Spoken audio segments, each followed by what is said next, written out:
first thing I'll ask is, how much thought did you put into the reference you made in your RTE interview after about your activities of what you were going to do over the next couple of days after your Tailteann Cup win? What was it again? What was the term, the Latin term again? Because everybody knows that, like, you know.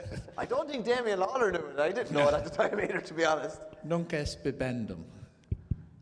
It came from, the historical thing was when Antony and Cleopatra attacked Rome with their ships, whatever, a couple of 1,000 years ago, and eventually the Romans beat them, and Cleopatra committed suicide, and Horace was the leading poet in Rome at the time, and he had a great opinion of himself, so he thought this was a cause of celebration. So one of his lines was, Nunc est bibendum. After the battle was over, he says, now it's time to drink. And so a lot of our lads took it literally now for about 4 days in a row. And you talk about the Boar's Head. I had a text from two of them on the Wednesday, standing outside the Boar's Head, wondering was I going to join them. And let's say it's not my scene.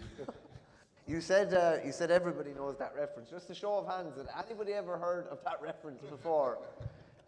All blank stares coming back up at me. They didn't get a classical education, you see.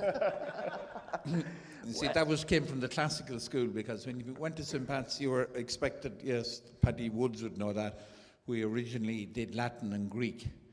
So this wasn't a bad education now to do some of those subjects. You enjoyed your success anyway, it's fair to say. We did, yeah. And I suppose the other side of the reference to that, or the interview, was I was determined not to say all the stupid things that managers say after matches, where we were expecting a hard game and we came up here and we knew it was going to be tough, but at the end of the day we thought we might get a win, and I was saying, well, fuck that.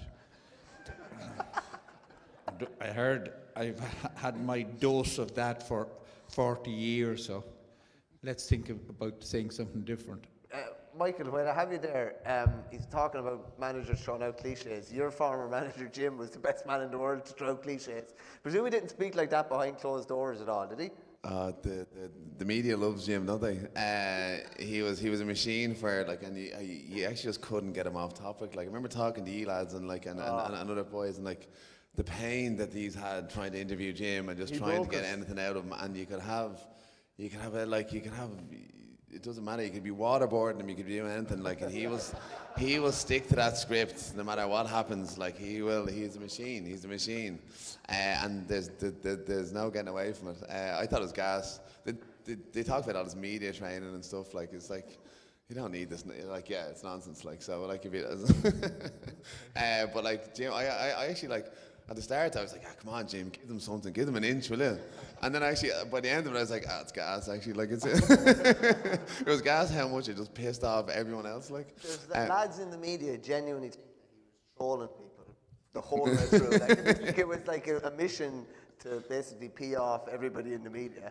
Oh yeah, and he did a great job. Like, and even like anyone in the, like, I know when you talk to anyone in the media land, even like the PR people that we work with and stuff, like they're just like, I know he's fully hate us, like, which is like it's fair, like, but it was, yeah, like, look, Jim's a different animal. That's how Jim operates, and that is Jim.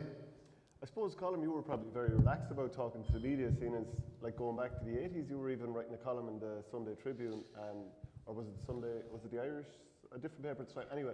But after all the decades of doing the Sunday game as well, the thought of being the other side of the microphone probably didn't even bother you. Yeah, well, nobody passed any remarks on what I said anyway. So it just was a continuation of that. But Sean Boylan had always the motto, you say plenty, but you don't need to say anything. But, you know, you can talk. And we had plenty of fellas like, you know, that we could wheel out, like David Beggy and fellas like that. And they give massive interviews. But, like, you know, when you spoon through it, there was nothing in it.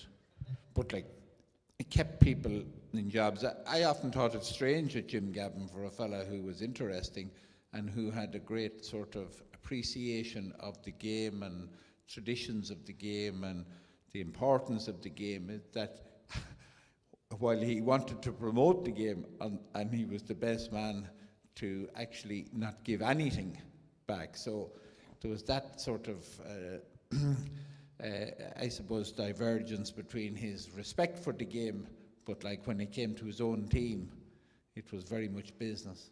What would you say to your players now, media-wise? Would you encourage them to do anything, or if people ask them to do stuff, would you let them off? Or I just told them to do what they liked.